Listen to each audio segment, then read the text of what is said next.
but today I'd like to do something a little different and show you my Georgette Heyer collection.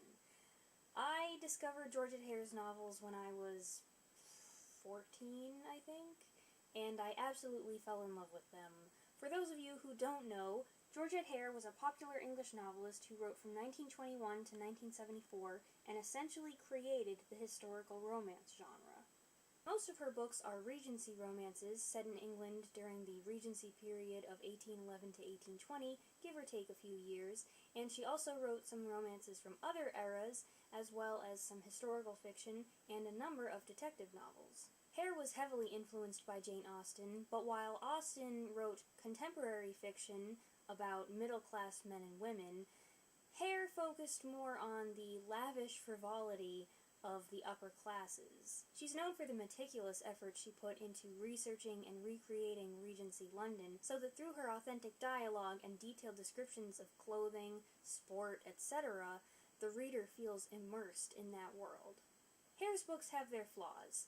They can get formulaic, the descriptions can be too long and too excessive, her character types tend to recur over and over again, and the conflicts sometimes lack gravity. But I have yet to find a historical romance writer that I enjoy this much.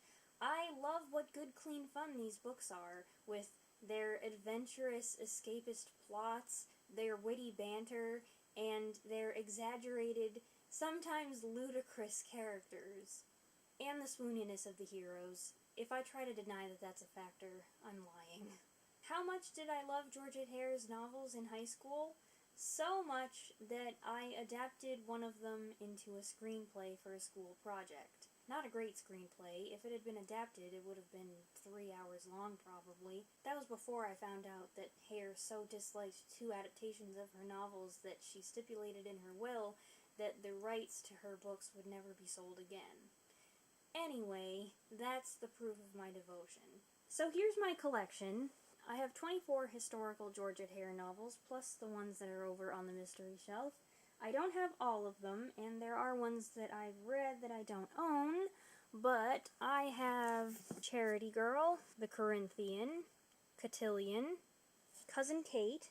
This was the first one I read, actually. It's atypical Heyer, having more of a gothic element than her other novels, so I hesitate to recommend it to someone who's never read Heyer before, because it's just so completely different from some of the other books.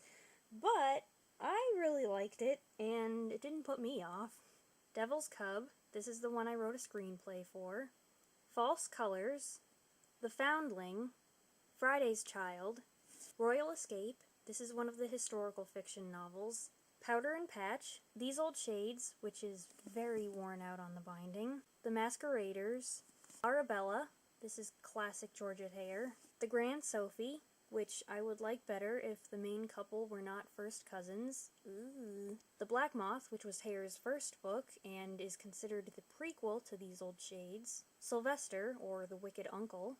This is my really unimpressive copy of Regency Buck. The Unknown Ajax, which I remember being super fun to read aloud to my sister. Pharaoh's Daughter, which I have read significant portions of, but never finished. This must be The Reluctant Widow. The Quiet Gentleman, with one of the newer Harlequin covers before Sourcebooks took over the printing. I really don't care for this cover. April Lady, Venetia, and Sprig Muslin. Oh, I forgot Frederica. I'm currently rereading this one. It is one of the first ones I read, and it is also classic Georgette Heyer.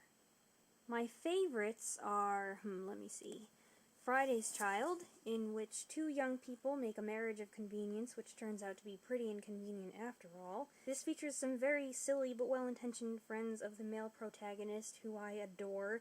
This one always makes me laugh.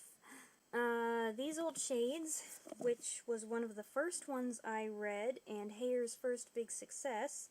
It's a Georgian-era story of revenge and redemption and love and cross-dressing. I love the different characters in this one. Some of them are so deliciously over the top, and yeah, I had a huge crush on the Duke of Avon. Had? Why am I speaking in the past tense? I might have had just as big a crush on the Duke of Avon's son, who is the main guy in Devil's Cub. He's a young rake who persuades a girl to run away with him, intending to make her his mistress. This sounds pretty sordid, doesn't it? Only he finds out that, uh-oh, her sensible older sister has taken her place. This one might have made me swoon the most, and it's got some good swashbuckler action. I also really liked, Sylvester, or the Wicked Uncle, in which a girl secretly publishes a book where she bases the villain's appearance on this duke, and then the duke comes to her house to see if she's marriage material, and it's super awkward, and then she elopes with her childhood friend, and then she and her friend and the duke all end up stuck at an inn in the snow, and it's fun. And I think I'd say that my fifth favorite, I don't know why I'm bothering to get this out as a visual aid, because there's nothing to see here, folks. This one is The Reluctant Widow. Heyer wrote both romances and mysteries, and sometimes the two combine. This is one of those stories in which a young woman thinks she's taken a job as a governess, but she's actually been hired to marry a man on his deathbed and become his heir. It sounds a little spooky, and it is, but it's also quite humorous. I read this one on a plane. I have a bad habit of taking funny books on planes and then squirming around in my seat trying to suppress my laughter. It's embarrassing. So that is my collection. Oh, I have some audiobooks too. These are all abridged, so that's a little unfortunate, but they are all read by Richard Armitage, which is quite a treat. It makes for a lovely combination, and the voices he does are hilarious. Some of them are a little strange, but I have listened to these in the car, on long car rides, and it's really fun.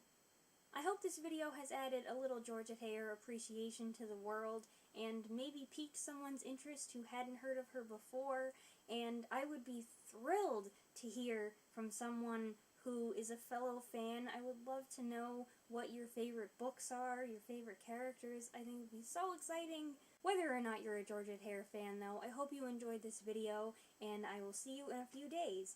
Thanks for watching. Bye!